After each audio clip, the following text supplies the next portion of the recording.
Hi there. I'm here with video essay 215, which is going to be viewer comments on Groomzilla, cinnamon challenges, and human extinction. So today I'm going to be playing my roommate's keyboard, and he chose tonight's spread of keys, so you can give a thank you to him for that. I'll be singing the video comments on a couple of articles. That's going to be We Have Ourselves a Groomzilla in the Atlantic, How Deadly is a Spoonful of Cinnamon, also in the Atlantic, and then BBC News' article, How Are Humans Going to Go Extinct? So I'm going to go ahead and sing a couple of comments on the articles themselves. So I'll start off with today's haiku.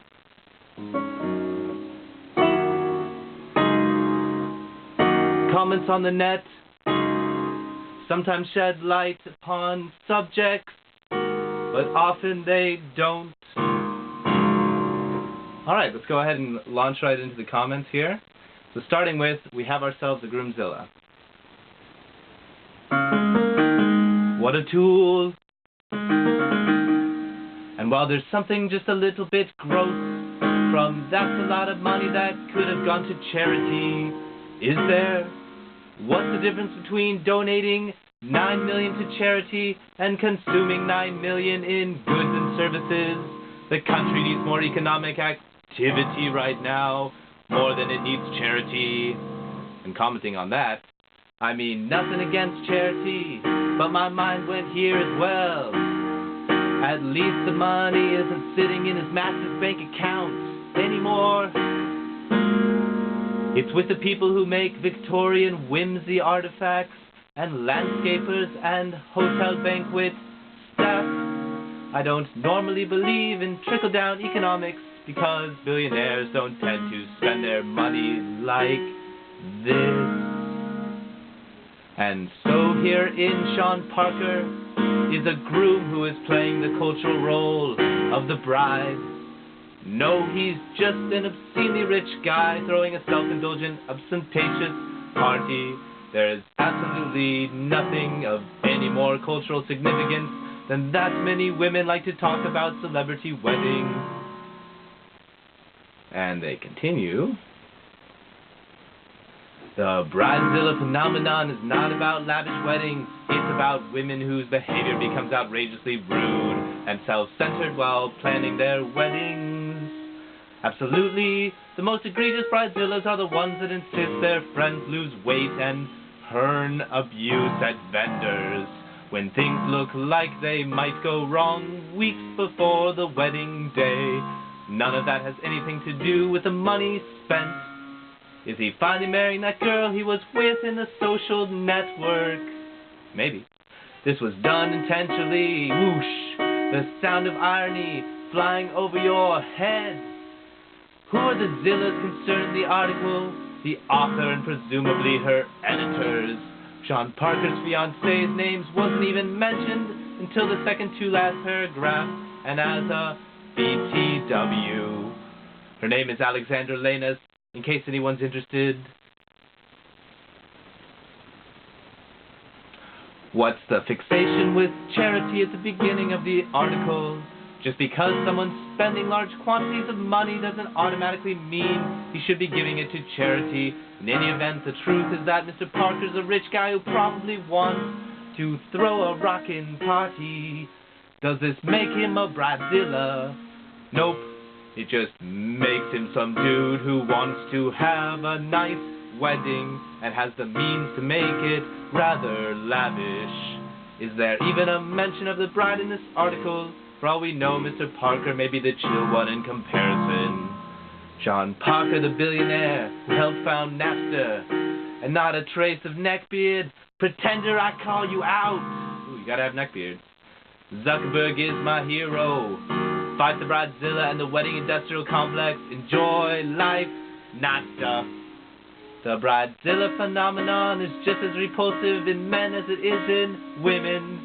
It's no way to start a marriage. The almost inevitable subsequent divorces are proof of that. Sounds like a pretty solid plan to me, dude. What is the BFD here? Is it because it's a wedding? What about all those expensive parties at the Playboy Mansion over the years, with costumes and body paint and celebrities, and all the accoutrements you are deriding in this wedding? If anything should be celebrated with all expenses and party, it's a wedding. Still much cheaper than the divorce will be. LOL.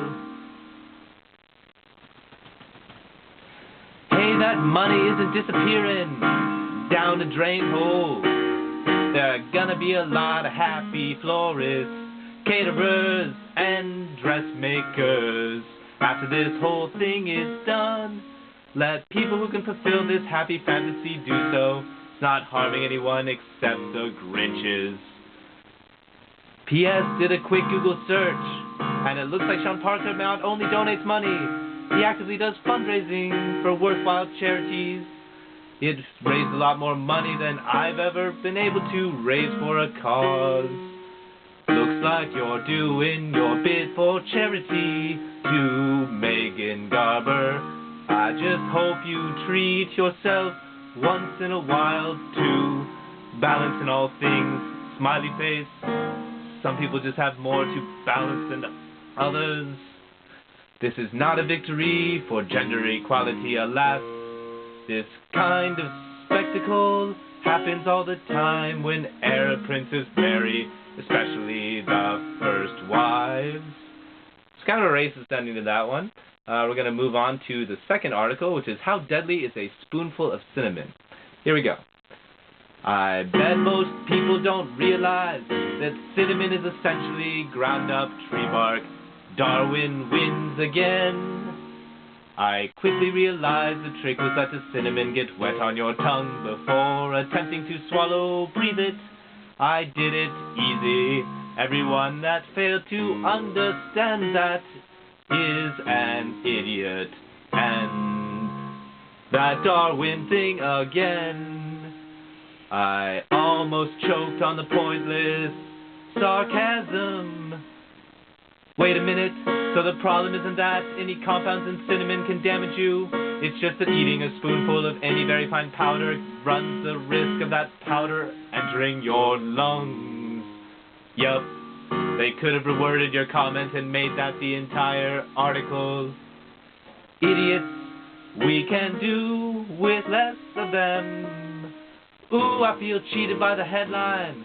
There are many people taking cinnamon by the capsuleful, and I enjoy a small heaping quarter teaspoon in my honey ginger tea in the evening. Really had me worried for a minute, although I suppose inhaling cinnamon could be super dangerous, wouldn't work, and not so much of a punch, and it might encourage certain elements to try it out.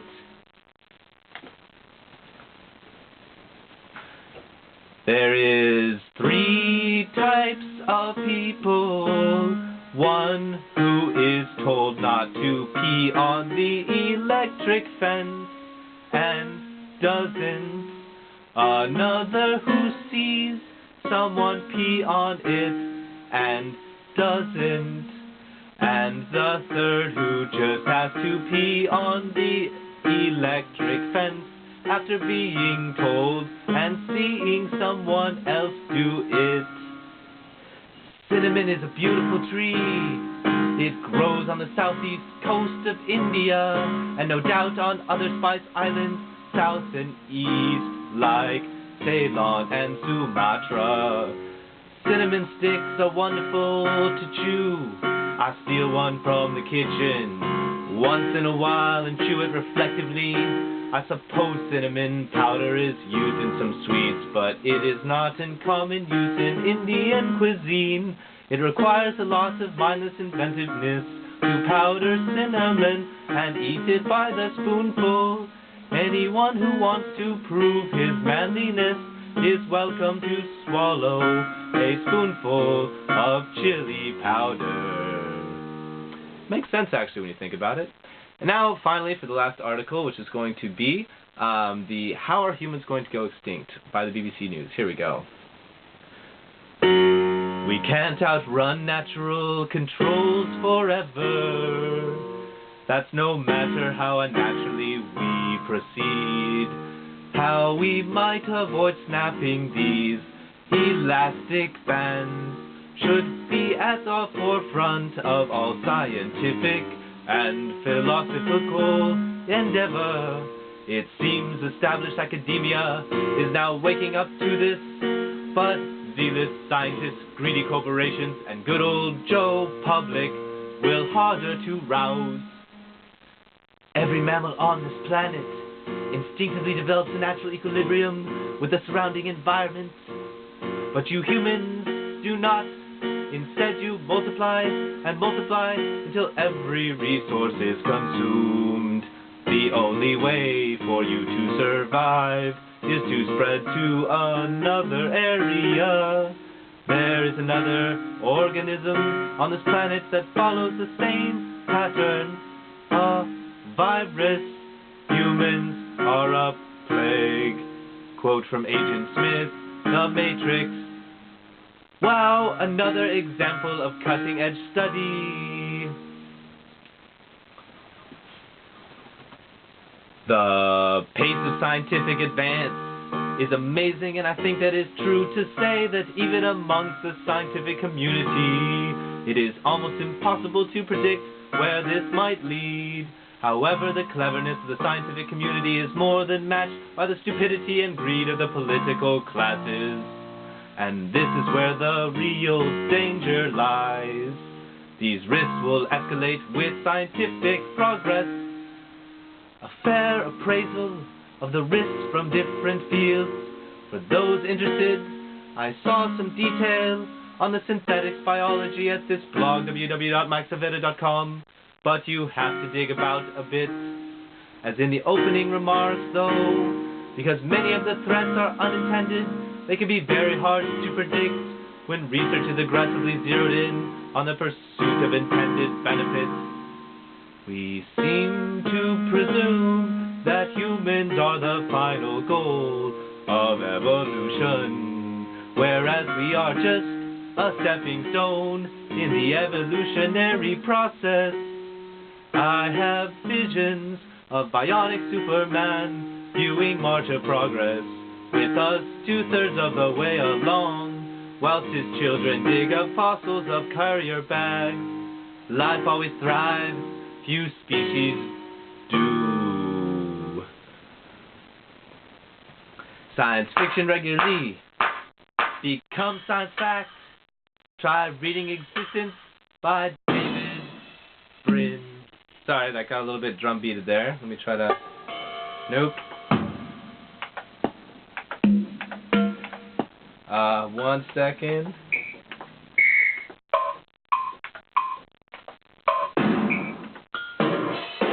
I guess we're just going to finish this with a little bit of percussion, so here we go. All I want to know is when we become extinct. Not if or maybe. My vote goes to insects taking over. The biggest threat is mankind's ability to saw off this branch on which we are sitting. People and companies dodge taxes, but expect a tax-funded road system, health system, pension system, etc. What rubbish. He's basically saying that because we haven't experienced something, it could kill us. I rather fancy my chances surviving technology over a nuclear war any day.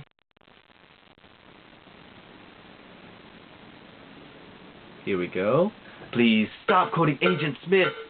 About 20% of the posts have been the exact same quote, so you are not being interesting, clever, or edgy. You are being repetitive, boring, and showing a complete lack of independent thought. Probably the biggest danger to the human race are people like you. Yeah, there actually were quite a few Agent Smith quotes in there. So for MWV, this is 4/24/2013.